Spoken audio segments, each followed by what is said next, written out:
Então, gente boa, nós vamos falar sobre nome e estrutura do Pentateuco a partir do livro Introdução ao Antigo Testamento de Werner Schmidt, que fala sobre os 5 livros de Moisés. São chamados em hebraico de Torá, e sem mais, seria mais apropriado traduzir esse termo por orientação do que por lei, até porque o livro ele fala mais sobre algumas dicas, de como é para a gente viver, de como é a vida diária, do que necessariamente uma questão jurídica. E aí a Torá, ela é originariamente uma exortação dos pais ou uma instrução dos sacerdotes, num caso concreto, e mais tarde, segundo o autor, ela assume o significado genérico de livro da lei, que abrange todas as normas e está associado ao nome de Moisés. A sua ampliação semântica definitiva para designar o complexo total dos 5 livros de Moisés não se verifica ainda no Antigo Testamento, mas sim no Novo Testamento, a partir de Mateus 5, versículo 17 e outras passagens. O nome greco-latino Pentateucos, o livro guardado em 5 vasos, se reflete reflete o costume antigo de transcrever textos mais extensos, não em forma de livro, mas em rolos de papiro ou couro e guardais de recipientes especiais. Então, por isso o termo Pentateucos, ou seja, livro guardado em 5 vasos, Então, penta a gente sabe que é 5, E aí nisso, já que não se consegue manusear o rolo por demais volumoso, tornou-se de certo necessário dividir a obra toda.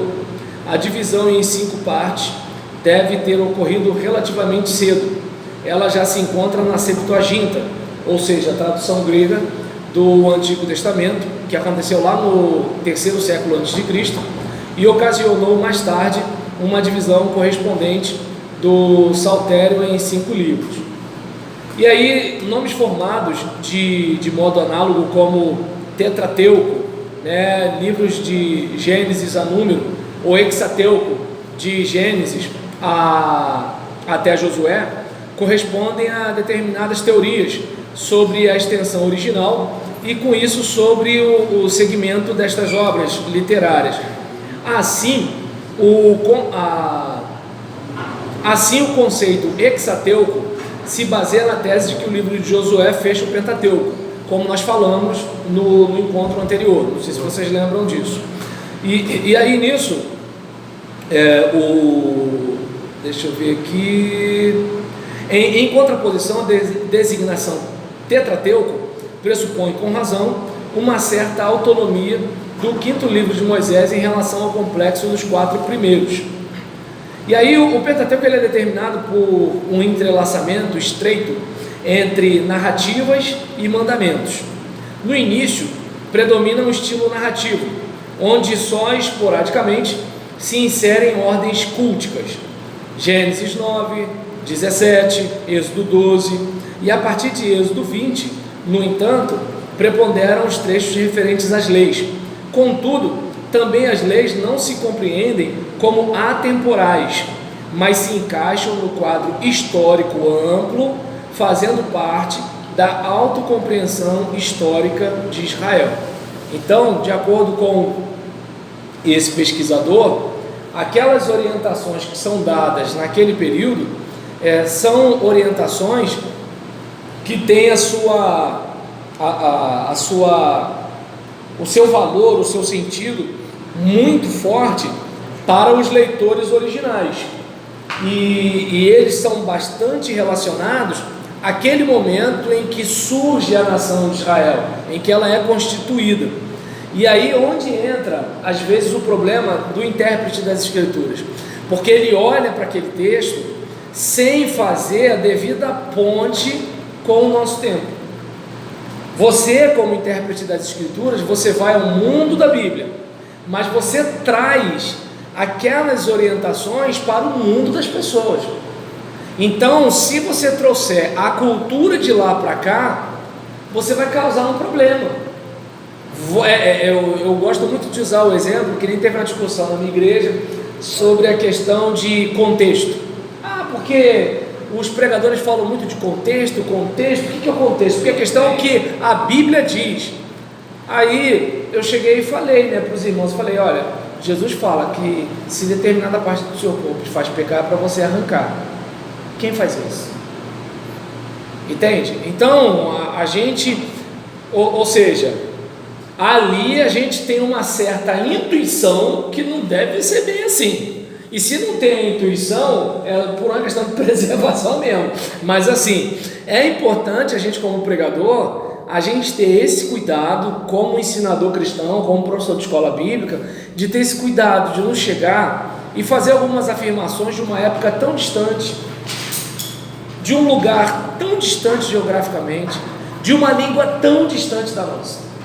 Então é preciso um pouquinho de humildade para percorrer uma longa distância até aquela linguagem, percorrer uma longa distância até aquela época, percorrer uma longa distância até aquele lugar, porque a gente não pode ter aquela ideia. Eu gosto muito de brincar dessa expressão, com essa expressão. A gente não pode ter essa ideia de que Abraão, Isaac, Jacó e Pedro, Tiago e João são coleguinhas que estão na laje de casa comendo um churrasco. Ou seja, tem todo um contexto histórico de cada um, tanto geograficamente, historicamente, linguisticamente, um monte de coisa aí, até mesmo religiosamente, porque, por exemplo, eu vejo como batista, a Irene vê como pentecostal, entende? Eu vejo como homem, a Rita vê como mulher, eu vejo como negro, o Fernando vê como branco. Está dando para entender? Ou seja, nós não temos como fugir da nossa própria lente. E a gente tem que assumir essa percepção da gente para poder fazer um exame honesto. Porque senão a gente vai achar que todo mundo vê igual a gente. Não é verdade. A pessoa que não tem filhos, ela tem uma noção de como se cria filhos. A que tem filhos tem uma outra noção. A que teve filhos em 1970 tem uma noção diferente da que teve filho há 10 anos atrás. Então, ou seja, a coisa não é assim, tudo é a mesma coisa o tempo todo, não é. Então, o Schmidt, ele fala sobre isso, olha, são orientações, são textos que estão relacionados principalmente ao autor e aos leitores originais, e não diretamente a nós. Até chegar a nós, tem todo um percurso da história da própria religião cristã, da história da religião judaica, da história do protestantismo, porque tem várias situações. Nós não somos apenas leitores do contexto judaico, nós somos leitores do contexto judaico a partir do Novo Testamento, mas nós não somos apenas cristãos. Nós somos cristãos que não são católicos, não são coptas, não são ortodoxos. Nós somos cristãos protestantes, cuja origem remonta a 1517. A igreja tem mais de 2000 anos. A gente só tem 1517 anos. E a gente, além de ser protestante, por exemplo, o batista, ele é posterior ao anglicano. O pentecostal, ele é posterior ao batista. O neopentecostal, ele é posterior ao pentecostal. Então, olha como o neopentecostal, ele está bem próximo da nossa realidade brasileira, mas ele está ultra distante do Novo Testamento. O luterano, ele está mais próximo, da igreja católica, entende? O batista, ele está um pouco mais distante da igreja católica, mas ele também está distante da nossa época, porque ele é de 1600, 1609 para ser mais exato, entende? Então o que acontece? No caso, a igreja neopentecostal, ela já é praticamente final do século XX e século XXI. Então olha o quanto a nossa leitura pode mudar de acordo com a época, de acordo com a situação. Por exemplo, uma igreja que tem pastora não vai ler as exigências para o ministério pastoral como uma igreja que não tem. Uma igreja que tem bispo, né, não vai ter uma leitura do episcopado como uma igreja que não tem. Uma igreja que as pessoas falam em línguas não vai ter uma leitura de línguas como uma igreja que não tem. Porque se todo mundo tivesse a mesma leitura, Ju, todo mundo seria igual, pô. O simples fato da gente não ser igual já é uma demonstração que a nossa leitura não é igual. E por que a nossa leitura não é igual? Por uma série de fatores. E esses fatores, uma vez conhecidos, devem gerar na gente o quê? Humildade. Humildade.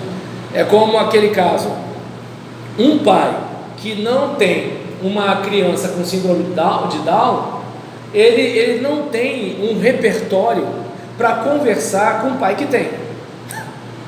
Porque ele fala, não, é só fazer isso para o seu filho, para o meu não é. Um pai de uma criança com anemia falciforme, ele não tem como ter o mesmo repertório de um outro que não tem. Então existem várias e várias situações, né? Como por exemplo, uma pessoa que nunca passou por uma traição, digamos assim, ela fala com a maior tranquilidade sobre a outra pessoa que passou para perdoar. Mas ela não sabe o que é sentir na pele. Gente, é o que eu estou dizendo, ninguém aqui calça o sapato de ninguém, mesmo que seja na mesma casa. Por exemplo, eu e minha esposa estamos juntos há 21 anos, isso como casados, né? Mas como namorados e noivos temos mais 3 anos, ou seja, nós temos 24 anos de convivência. Ou seja, mais da metade da minha vida foi ao lado dela e bem mais da metade da vida dela foi ao meu lado. Mas ainda assim, a gente não tem como ler a realidade da mesma forma. Minha esposa tem TPM, eu não tenho. Tá entendendo? Ela vai ter menopausa, eu não vou ter. Entende? Ela, por exemplo, teve a dilatação do útero, eu nunca tive. Entende? O vínculo dela com o meu filho é diferente do meu. Então é muito fácil eu chegar e falar assim, Gisele, é só isso aqui. Deixa de ser mole, tá entendendo? Ou ela deixa de ser insensível. Não é, é porque nós somos diferentes. E isso tem que ajudar a gente a quê? A ser humilde e tentar enxergar com a lente do outro. Como? Ouvindo, perguntando. E na sua tarefa como exegeta, ou como hermenêutica, ou como pregador, ou como professor de escola bíblica, o que você precisa fazer? Você não tem como escutar os autores, eles morreram. Está entendendo? Se você falar grego, hebraico, latim, beleza, mas ainda assim, né, latim é uma língua morta, então você vai ter uma compreensão, mas quem garante que essa compreensão é uma compreensão exata do que era falado? O grego koiné, quem garante que você está tendo a compreensão exata? Uma expressão que era dita naquela época, quem garante que é do jeito que a gente está falando aqui? Então, ou seja, essas coisas têm que ajudar a gente a quê?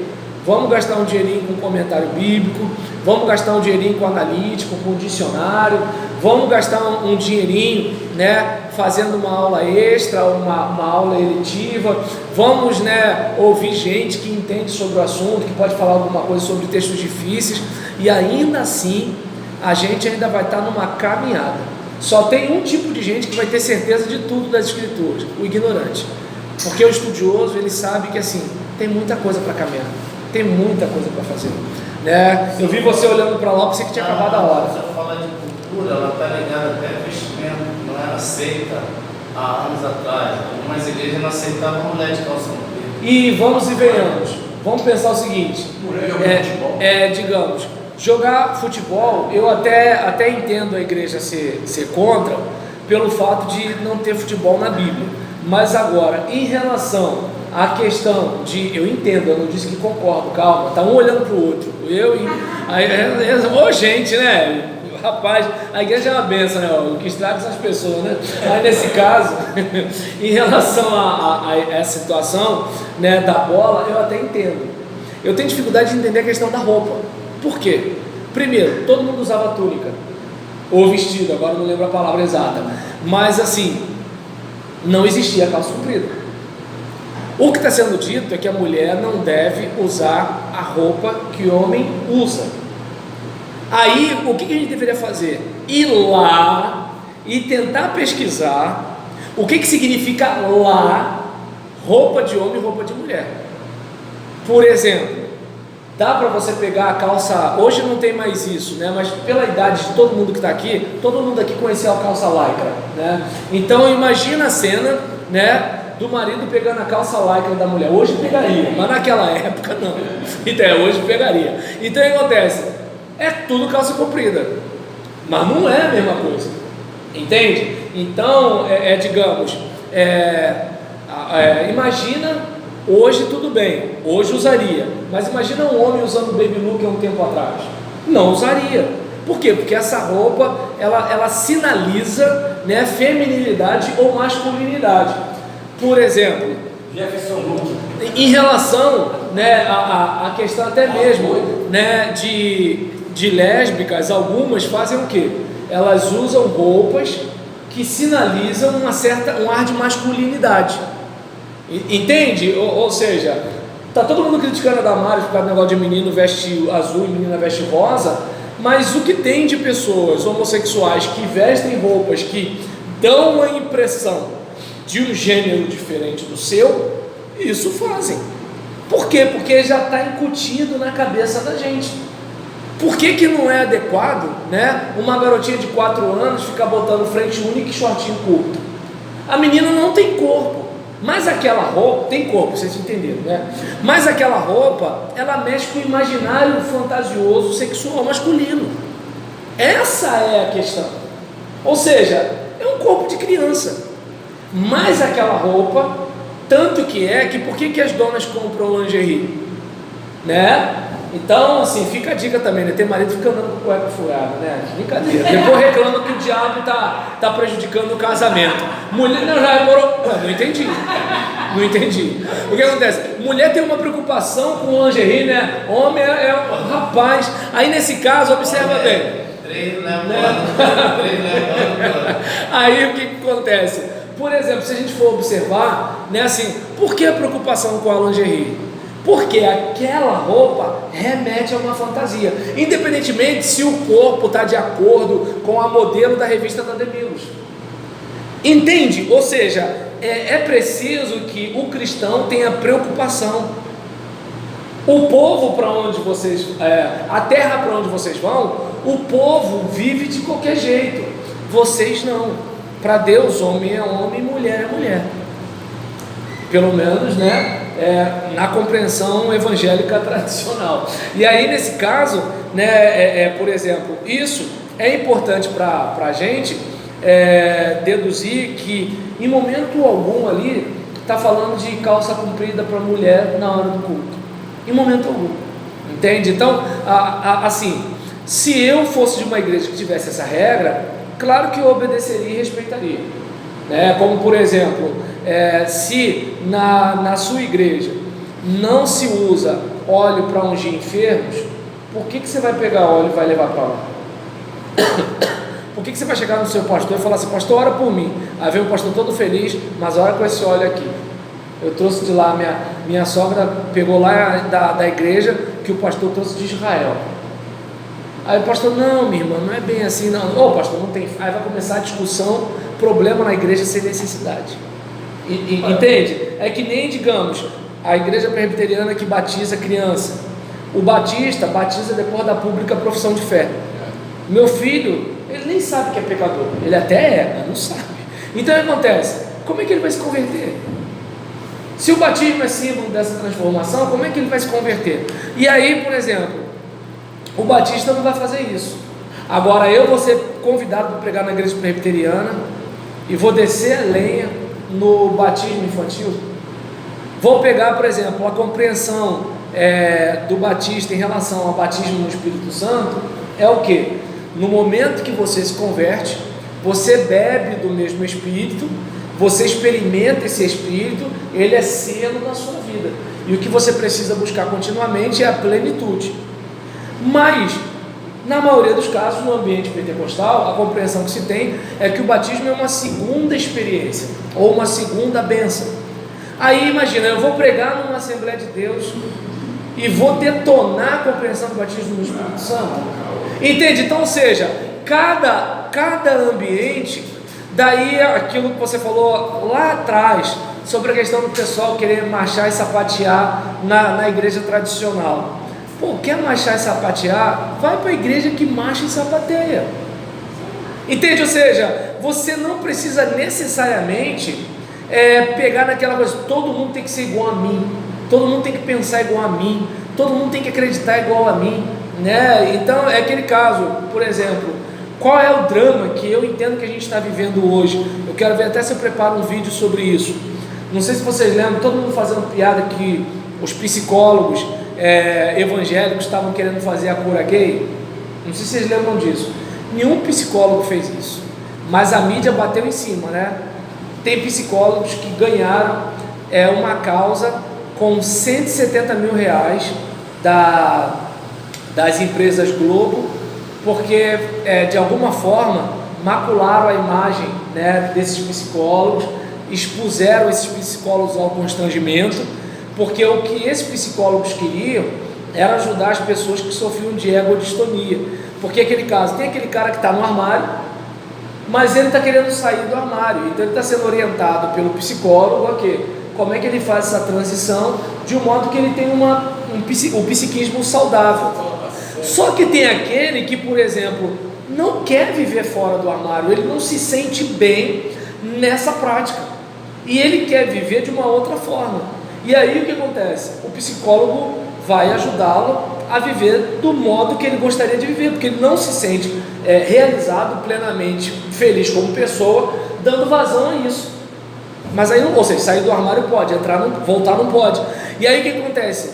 Peraí, o psicólogo ele não é livre por exercício do cuidado para apaziguar as crises, né, do psiquismo humano. Então é ditadura na ciência, né? E aí, por exemplo, a gente está vivendo uma situação em que assim, se você zoar o homossexual, o mundo cai em cima de você. Mas se o homossexual zoar o hétero, a coisa dá para seguir. Então, qual é o problema? Eu não sei se dá para vocês entenderem.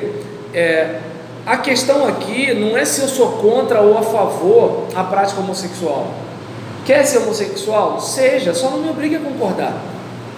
Quer ser casado com uma cabrita? O problema é seu, só não me obrigue a concordar. Quer ser pedófilo? O problema é seu, só não me obrigue a concordar. Eu não sou obrigado a concordar com essas coisas. Alguém vai dizer, não, a pedofilia não é permitido. Agora, espera. Aí nesse caso, então, tá dando para... Não, já está existindo. Primeiro que é o seguinte, que sociedade hipócrita é essa, que a gente é contra a pedofilia, mas faz apologia à música de novinha?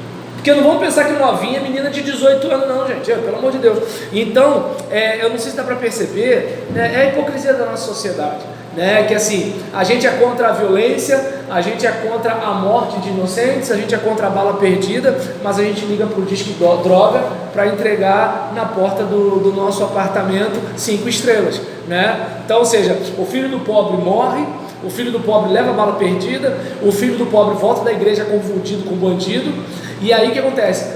O pessoal que fica no disque droga faz o quê? Ah, mas isso não pode, isso é um absurdo, é muita violência. Você podia ajudar a gente, tá entendendo? Mas você não ajuda, né? Então, aí, pra gente fechar, desculpa o desabafo, gente, nada a ver. Dessa vez agora eu caí no que eu critiquei vocês, saímos do assunto, né? Então, em relação a essa questão da humildade, cada um vê de um ponto. Né? Como por exemplo, nenhum de vocês aqui estão vendo a parede atrás do Júnior como eu estou vendo, mas também nenhum de vocês estão vendo essa frente aqui como o Júnior está vendo, porque ele consegue ver aqui, consegue me ver, consegue ver vocês, entende? Consegue ver as cadeiras atrás de vocês. Então ninguém aqui tem o mesmo ponto de vista, está cada um de um ponto. E isso tem que ajudar a gente a ter humildade. Para quê? Vamos tentar entender o ponto de vista de onde aquela pessoa está vendo isso. A gente vai chegar lá no escritor? Dificilmente, mas pelo menos a gente está tendo honestidade na hora de pesquisar para expor a palavra.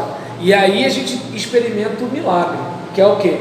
Deus vendo a nossa honestidade, o nosso esforço, falando ao nosso coração através da nossa pesquisa e abençoando o povo, para que o povo não seja um bando de doido querendo reproduzir o tempo de Josué, mas sejam pessoas que aprendam lições com o que aconteceu lá atrás, para não fazer burrice hoje. Era para ser assim, né? Só que acontece, fica todo mundo fazendo burrice hoje, mas repetindo cultura e linguagem daquela época. Ou seja, e todo mundo achando às vezes que está obedecendo a Bíblia, né? É que nem ontem eu estava falando no culto da nossa igreja. Tem gente que tem receio de falar o nome do diabo, né? Embora a palavra diabo no grego só significa maldizente, caluniador e difamador. Ou seja, um fofoqueiro, de acordo com o grego, é um diabo, né? E aí, por exemplo, diante de uma situação dessa, o camarada, não fala esse nome não.